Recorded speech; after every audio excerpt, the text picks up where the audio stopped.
All. तो आज हम लोग पढ़ेंगे फंक्शंस के बारे में।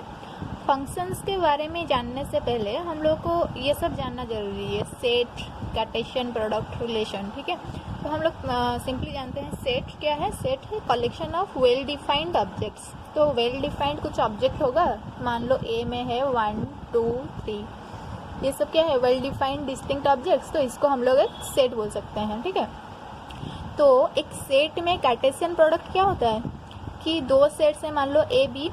एग्जाम्पल ली, ए में क्या है, ए बी सी है और बी सेट में है 1 2। तो ये दोनों का कार्टेशियन प्रोडक्ट को कैसे हम लोग डिफाइन करेंगे, ऐसे लिखेंगे, सिंबलाइज करेंगे ए क्रॉस बी से। और जो होगा कार्टेशियन प्रोडक्ट, उसमें क्या होगा कि ए का सारा एलिमेंट्स जो है, सारा एलिमेंट्स के साथ ऑर्डर, एक मतलब सारा ऑर्डर पेयर्स, जितने सारे पॉसिबल ऑर्डर्ड पेयर्स हो सकते हैं होंगे। तो यहाँ पे क्या क्या पॉसिबल हो सकते हैं पेयर्स, A1 A2, देन खत्म हो गया, फिर B1 B2 हो गया, फिर C1 C2। तो जितने सारे पेयर्स पॉसिबल है वो सब होगा, लेकिन ऑर्डर में क्या होना चाहिए, पहले A का एलिमेंट होना चाहिए, देन दूसरे में सेकंड वाला एलिमेंट B से होना चाहिए। ये कंडीशन जरूरी है। तो A क्रॉस B हो गया। तो अभी जानते हैं रिलेशन क्या है।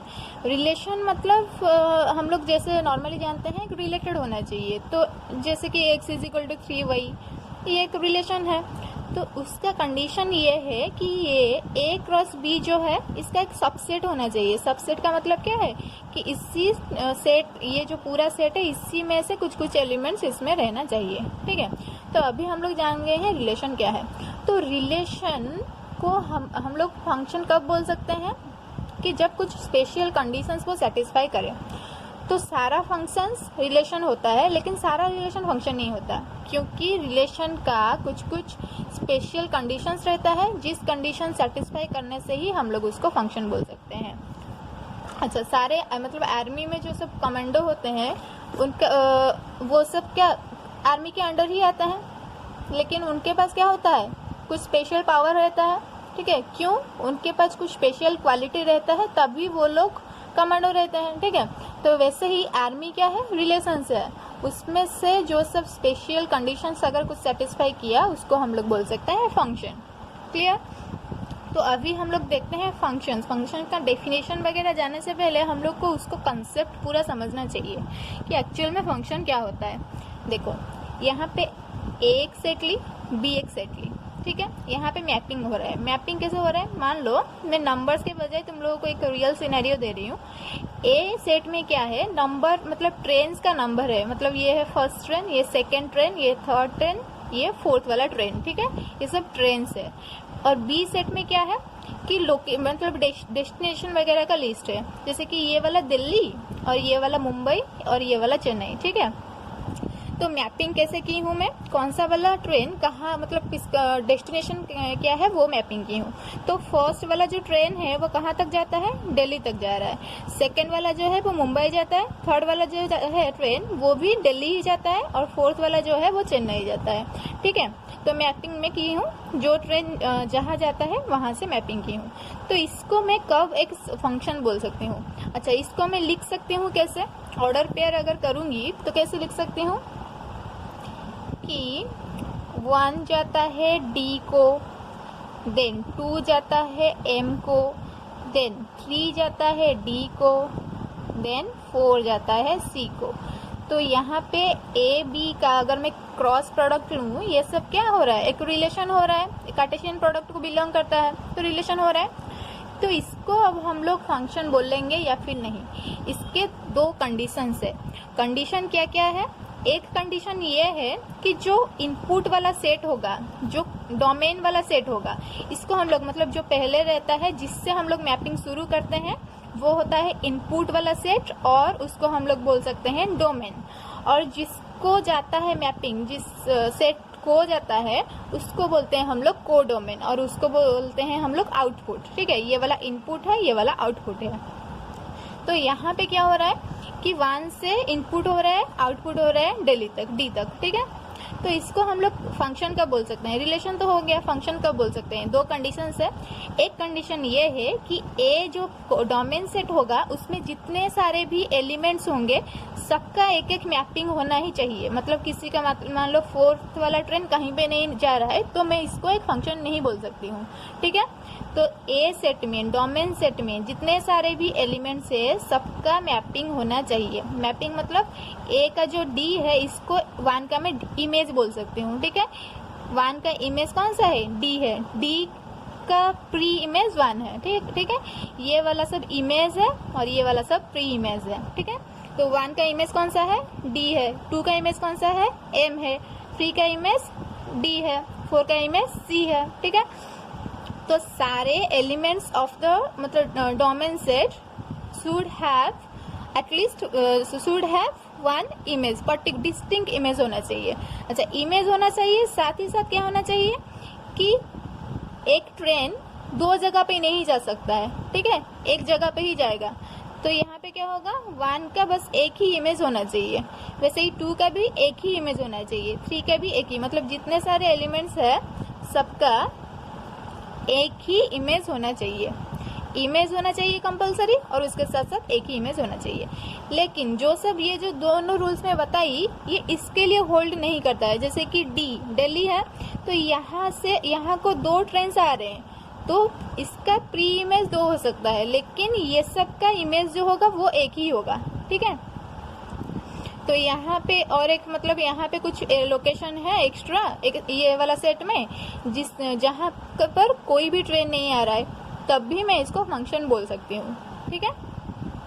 तो दो कंडीशंस हो गए कि डोमेन सेट में जितने सारे एलिमेंट्स होंगे सबका एक एक इमेज होना चाहिए और डिस्टिंक्ट इमेज होना चाहिए, तभी हम लोग क्या बोल सकते हैं? उसको फंक्शन बोल सकते हैं, ठीक है। तो रिलेशन फंक्शन को और थोड़ा सा क्लैरिफाई करने के लिए एक अच्छा सा एग्जांपल देखते हैं, ठीक है। एक वेंडिंग मशीन है मान लो, तो उसमें क्या हुआ है कि वो वेंडिंग मशीन पे टोटल 5 बटन्स है, 1 2 3 4 5 करके। तो पहला वाला एक सिनेरियो है जिसमें क्या हो रहा है कि अगर मैं फर्स्ट वाला बटन प्रेस कर रही हूँ, इनपुट कर रही हूँ, तो मुझे क्या मिल रहा है? एक बॉटल वाटर मिल रहा है। सेकंड वाला बटन प्रेस की तो मुझे कैंडी बार मिला, थर्ड वाला की कोका कोला मिला, फोर्थ वाला की एप्पल मिला, फिफ्थ वाला की पेप्सी कोला मिला। तो ये 5 मुझे मतलब ये वो पूरा फिक्स्ड है कि यही सब ही मिलेगा, ठीक है। लेकिन सिनेरियो 2 में क्या हो रहा है? फर्स्ट वाला की वाटर मिलता है, सेकंड वाला की कैंडी बार मिलता है, थर्ड वाला की कभी कोका कोला मिलता है, कभी पेप्सी कोला मिलता है, और फोर्थ वाला में एप्पल मिल रहा है। तो यहाँ पे क्या हो रहा है? इसको हम लोग रिलेशन बोल सकते हैं, ठीक है, क्योंकि ये मतलब ऑर्डर पेयर्स में है। इसको भी हम लोग रिलेशन बोल सकते हैं, दोनों रिलेशन है, लेकिन ये वाला फंक्शन नहीं है क्योंकि यहाँ पे एक इनपुट दे रही हूँ, मुझे कितना नंबर ऑफ आउटपुट्स मिल रहा है?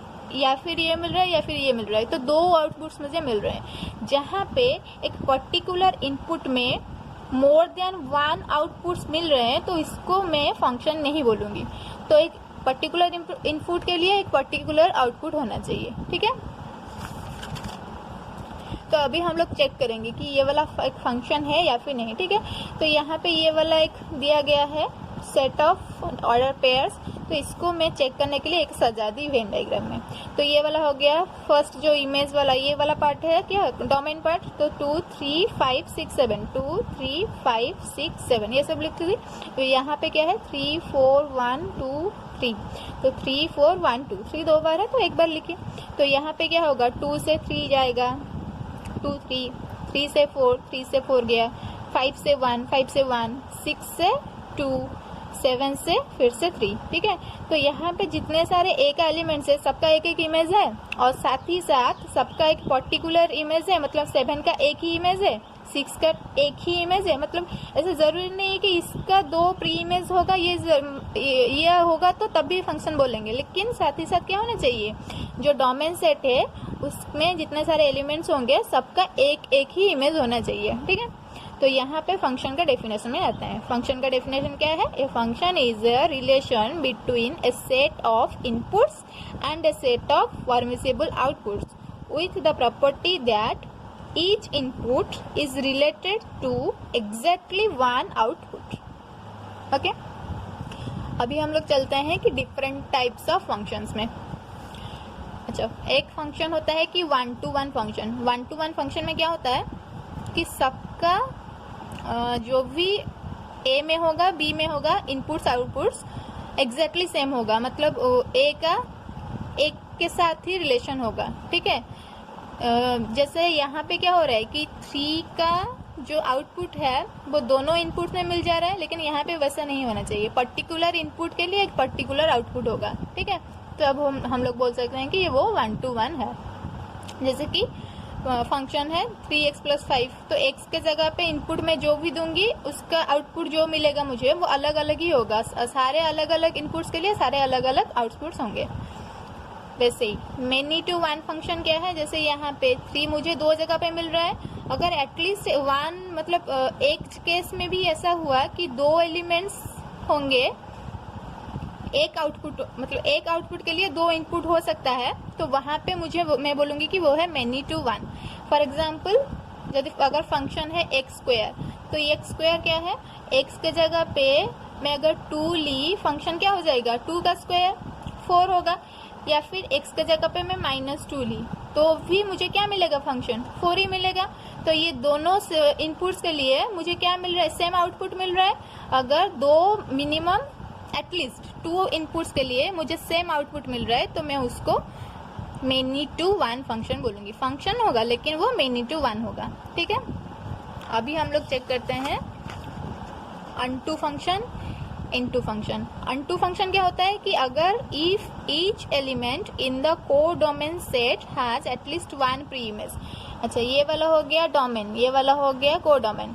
तो यहाँ पे जो भी सारे एलिमेंट्स है, ये हो गया डोमेन सेट, ये हो गया कोडोमेन सेट। तो जितने सारे भी एलिमेंट्स है कोडोमेन में, सबका एक एक प्री इमेज होगा, सबका होगा, ठीक है। तब हम लोग बोल सकते हैं अनटू। अगर किसी एक का भी छूट गया तो हम लोग उसको बोलेंगे इनटू फंक्शन, ठीक है। तो सारे कोडोमेन एलिमेंट्स का अगर प्री इमेज होगा तो हम लोग अनटू फंक्शन बोलेंगे। अगर कोई भी एक छूट गया, at least 1 element in the codomain which is not an image of any element in the codomain set, then it should be called into function, okay.